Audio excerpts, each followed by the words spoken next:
एक इंसान का पैर का अंगूठा पूरी तरह गल चुका था।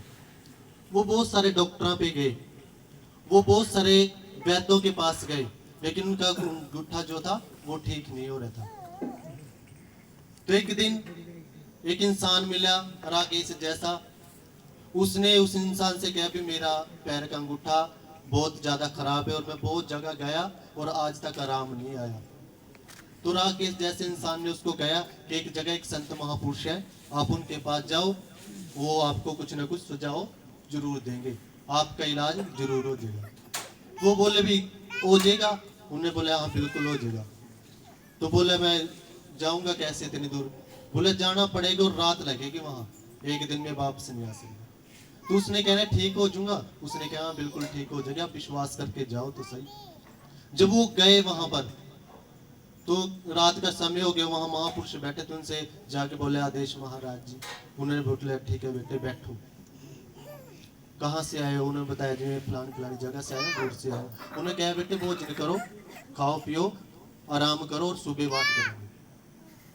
सुबह हुई तो महाराज जी जो थे अपनी समाधि में व्यस्त थे, क्योंकि साधु संत का समय जो है ना 12 बजे से शुरू हो जाए समाधि के। हम लोग तो मूर्ख इंसान है, सुबह 8 बजे उठा और सोच रहे परमात्मा को पालेंगे। जिन्होंने अमृत वेला नहीं संभाला ना, उनको कुछ नहीं कभी प्राप्त होया, क्योंकि जो जागेगा वो ही कुछ पाएगा, जो सोए सो खोए। हम लोग खोने पे लगे हुए हैं। तो संत महापुरुष ने देखा अभी ये बच्चा आया, उसने अरदास करी, जब समाधि में सुना महाराज जी ऐसे ऐसे हमको पता लगे आपके बारे में, और मेरा ये अंगूठा जी बहुत दिनों से खराब है और इसका कहीं इलाज नहीं है। मैंने बहुत सारी दवाइयाँ भी करवा ली, जो किसी ने बोला मैंने वो सब कुछ कर लिया, लेकिन मेरा जख्म ठीक नहीं हो रहा। तो महाराज जी ने बोला भी ठीक हो जाएगा, 100% ठीक हो जाएगा। बोले क्या करना पड़ेगा? कह रहे कुछ नहीं करना, सिर्फ वचन मानने पड़ेंगे। कह रहे बस इतने काम का है, आज मैं मान लूंगा। कह रहे आपके ओस पड़ोस में कहीं सत्संग होगा, इस कहानी से सीखने को मिलेगा। उन्होंने कहा भी आपके ओस पड़ोस में कोई सत्संग हुआ? कह रहे हाँ जी हुआ। तो आप ना वहां 40 दिन जाओ और सत्संग सुनो, आपका पैर का अंगूठा बिल्कुल ठीक हो जाएगा। तो कह रहे जी बस इतने की बात है, मेरा अंगूठा ठीक हो जाएगा जी? कह रहे हाँ बिल्कुल ठीक हो जाएगा। तो उसने 40 दिन जाना शुरू कर दिया, उसने 40 दिन पूरे कर लिए, लेकिन वो अंगूठा जो था ठीक होने की बजाय ज्यादा बढ़ गया जख्म। तो वो फिर राकेश जैसे आदमी को मिला, उसने कहा भी आपने तो बोला तो संत महापुरुष के पास चले जाओ, आपके पैर का अंगूठा ठीक हो जाएगा, लेकिन ये तो ज्यादा बढ़ गया। तो उसने कहा भी एक बार वो चले जाओ महाराज जी के पास, वो कुछ ना कुछ तो जरूर करेंगे। संत महापुरुष की महिमा हमारी समझ में नहीं आती, क्या पता में क्या उनकी महिमा होगी। आप दोबारा जाओ। दोबारा गया, वो कहा महाराज जी आपने तो बोला था ठीक हो जाएंगे 40 दिन में, मैंने 40 दिन सत्संग सुन लिया लेकिन ठीक तो नहीं हुआ। उसने क्या महापुरुष ने कि आप 40 दिन गए सत्संग में, कह रहे जी एक दिन भी नांगा नहीं करा, एक दिन भी नांगा नहीं करा। कह रहे मेरी उसमें तो हर दिन गैर हाजिरी है तेरी। कह रहे जी वो कैसे? पहले आप मेरे को बताओ आपने सुना क्या सत्संग में, उस महापुरुष ने वचन क्या करे थे? कह रहे जी वो तो नहीं पता। तो कह रहे फिर सत्संग में कहाँ गए आप? कह रहे जी मैं एक दिन भी नांगा नहीं करा, 40 दिन गया जी। कह रहे आप मेरे को ये बताओ भी महापुरुष ने कहा क्या था आपको, क्या आपने सत्संग में सुन लिया?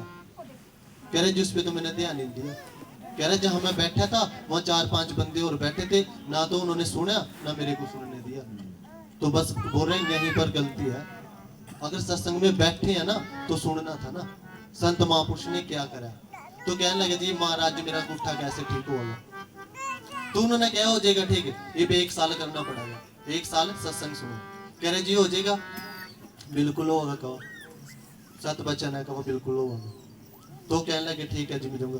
फिर वो इंसान उस मंडली के बीच में नहीं बैठा जो ध्यान नहीं दे रही थी, जो चुगली निंदा करे थे उनसे दूर हट के बैठा, महापुरुष के पास बैठा। उसने महापुरुष के एक एक वचन को सुनना शुरू कर दिया। वो गुंठे की तरफ ध्यान नहीं रहा, जगह की तरफ ध्यान नहीं रहा, रोज सत्संग में जाना शुरू कर दिया। 1 साल में जाते जाते जाते जाते जाते वो इतने रंग में रंग गया कि उसके पैर का अंगूठा ठीक हो गया और महापुरुष की शरणी लग के खुद भी संत बन गया। ये हुआ सत्संग का प्रभाव। अगर यहाँ बैठे हैं ना तो चुगली निंदा नहीं करनी, क्योंकि चुगली निंदा तो ऐसा समय है ही नहीं जब हम नहीं करते। हर समय हम चुगली निंदा में ही परमात्मा का नाम उतना नहीं जपते जितना हम चुगली निंदा में करते। तो हमने चुगली निंदा नहीं यहाँ बैठ के करना, हमने यहाँ पर सुनना कि वचन क्या कह रहे हैं, शब्द के अंदर क्या गाया जा रहा है, उस चीज को ग्रहण करना। क्योंकि हमारे पास चार चीजें होनी चाहिए, शबर, संतोष, सत्संग और विचार। जिसमें हमने अभी मुक्ति माला करी है ना, वाह अक्षर का वास है लाम लोक परलोक, माँ मन में जो खोजता का कर देता मोक्ष, लेकर मन के चारिये धागा ध्यान लगाए, श्रुति शब्द को मिलकर प्रभु तुम्हारा दर्शन। वो चार चीजें कौन सी हैं? परमात्मा वाल्मीकि जी कह रहे सबर, संतोष, सत्संग और विचार। अगर हम सत्संग में बैठे हैं, हमारे पास सबर होना चाहिए। हम जल्दबाजी कर रहे हैं हर चीज की कि बस आज मत्था टेक लिया, आज हमारा सारा काम हो जाना चाहिए, ये हमारी मूर्खता। सबर नहीं हमारे पास, नाम गिला जुड़ जाएंगे, नहीं सोचेंगे आज ही हो जाना चाहिए सारा काम। सत्संग की बात परमात्मा कह रहे, सत्संग होना चाहिए। सत्संग में बैठ के जो सुने उस पर विचार करो। जब तक हम विचार नहीं करेंगे, जब तक पकड़ खत्म नहीं होगा। मैंने कुछ बोल दिया और आप सुन के चले गए, आपने सोच लिया वही ठीक है, मैं गलत कह दूंगा, उसको भी आप सही मान लेंगे।